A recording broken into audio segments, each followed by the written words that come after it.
Elle est chargée de faire la lumière sur la situation politique et sécuritaire au Tchad, et plus précisément sur les circonstances dans lesquelles est mort le président Idriss Déby au Tchad. Donc une mission d'enquête de la commission de l'Union africaine est arrivée hier à N'Djamena. Sur le terrain, les combats se poursuivent entre militaires et rebelles dans l'ouest du pays, la guerre des mots également. Si l'armée assure de son côté avoir bombardé hier une colonne de rebelles et annoncé le crash d'un hélicoptère, ces derniers disent eux avoir eux-mêmes abattu l'appareil.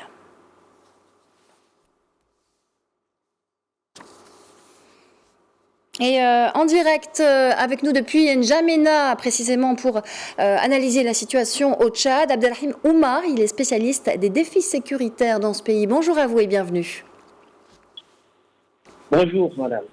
Alors le Tchad reçoit une mission de l'UA, on vient de voir, pour évaluer la situation politique et sécuritaire. Pour vous qui vivez sur place, que peut-on dire de la situation actuelle?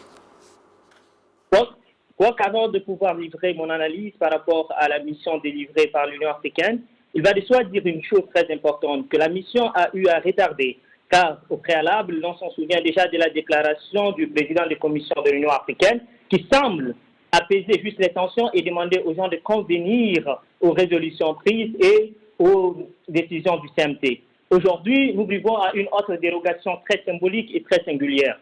Je crois que la mission de l'Union africaine a eu à déployer ce jeudi 29 avril pour une période de 7 jours pour chercher à obtenir des informations, des informations pertinentes compte tenu de la perte, sinon de la disparition de ce maréchal. Alors, les informations à obtenir par cette mission conduite par le commissaire de l'Union africaine aux affaires politiques et à la sécurité en la personne de Bankole Adewoye, ainsi que le président du CSP, c'est-à-dire le Conseil de paix et de sécurité pour le mois d'avril, Idriss Farah, consiste à obtenir des informations très précises sur les conditions qui, jusqu'à là, restent dissidentes de la disparition du feu maréchal Idriss Déby. Il faut le dire de manière très succincte que cette décision ou cette perte tragique a suscité tant d'inquiétudes, tant au niveau national que sous l'échiquier international. Je crois que la commission de l'Union africaine, présidée par Moussa Faki Mahamat, qui était un proche du président, n'oubliez pas, parce qu'il doit faire une fleur chandelle à celui qui a battu campagne pour lui lors de sa première élection au poste de la commission de l'Union africaine. Alors, selon certaines sources qui sont discriminantes et officieuses, il semble que cette disparition vient des proches alliés. Alors, nous attendons la déclaration effective de la Commission de l'Union africaine qui va nous donner des orientations effectives sur les conditions dans les 7 jours à venir. D'accord. Alors, en attendant cette déclaration, justement, de la Commission de l'Union africaine, les autorités de transition ont, elles, rejeté en début de semaine la proposition de cesser le feu des rebelles du FACT. Comment est-ce que vous interprétez cela ? Permettez-moi de dire une chose qui va peut-être susciter des controverses. Je me demande, l'on s'en demande bien au niveau interne, au sein des spécialistes, même des questions internationales, comment est-ce qu'un conseil militaire de transition qui appelle à une convergence, parce que nous avons écouté avec attention et surtout sans des intérêts, la première déclaration du général Mahamat Idriss Déby, qui a appelé et qui n'a tâché dans son discours, si on s'en remémore très bien, de parler à l'unité, à la concorde nationale. Comment est-ce que ce porte-parole ou les porte-paroles peuvent encore rejeter l'appel de cessez-le-feu qui apaise les tensions dans ce pays? Ce sont des controverses qui suscitent véritablement d'inquiétude et on s'en demande bien sur l'engouement et les missions même de ce Conseil militaire de transition à long terme. D'accord. Alors, il y a un autre point qui pourrait impacter la situation au Tchad et dans la région, c'est l'arrivée de ces rebelles de Libye. Est-ce que ce serait le signe, d'après vous, d'une certaine porosité des frontières tchadiennes face au terrorisme ?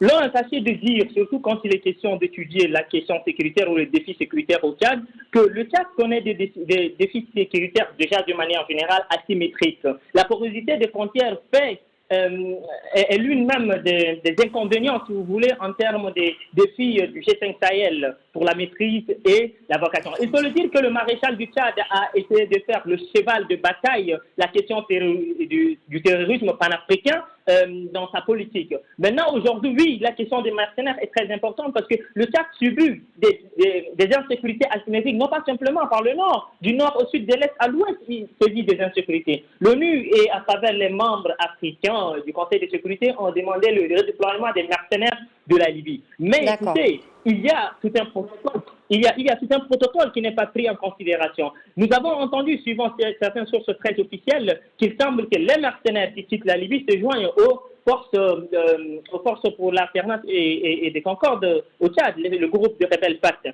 Alors à ce moment, il faut le dire de fil en aiguille que cette situation d'insécurité, il ne faut pas essayer de redéployer les mercenaires d'un côté de Libye pour pouvoir créer une situation d'insécurité terroriste sur tout le G5 Sahel. Attention, le Sahel n'est pas resté déni.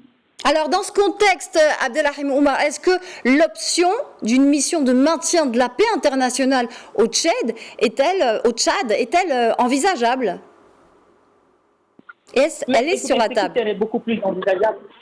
Ce qui serait beaucoup plus envisageable de manière très générale, ce n'est pas d'appeler à la médiation comme on a fait en Éthiopie avec le cas de l'Érythrée. C'est une question beaucoup plus, je préfère dire, beaucoup plus sentimentale. C'est une question beaucoup plus suspecte. C'est-à-dire qu'il faut appeler déjà les forces politiques qui sont en place. Parce que moi, j'aimerais partager les responsabilités à bien des égards. Le Tchad vit une grande phase de sa politique. C'est-à-dire que le Tchad a une chance énorme de pouvoir entrer dans le concert des nations si et seulement si il parvient de nouveau départ, après 30 ans, de pouvoir organiser une élection transparente qui puisse aller ou beaucoup dans le sens de l'alternance démocratique.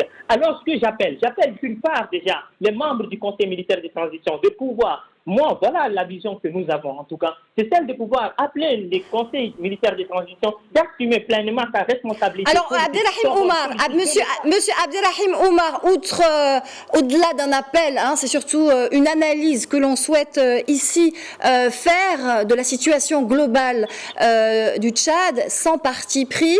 Alors, vous parliez tout à l'heure de partage de responsabilités dans cette situation du Tchad. Lors de sa prise de parole en début de semaine, le général Déby, actuellement à la tête du comité de transition, a promis que le pays maintiendrait ses engagements internationaux en matière de lutte contre le terrorisme. Dans le contexte de tensions internes qui prévaut en ce moment, est-ce réalisable selon vous?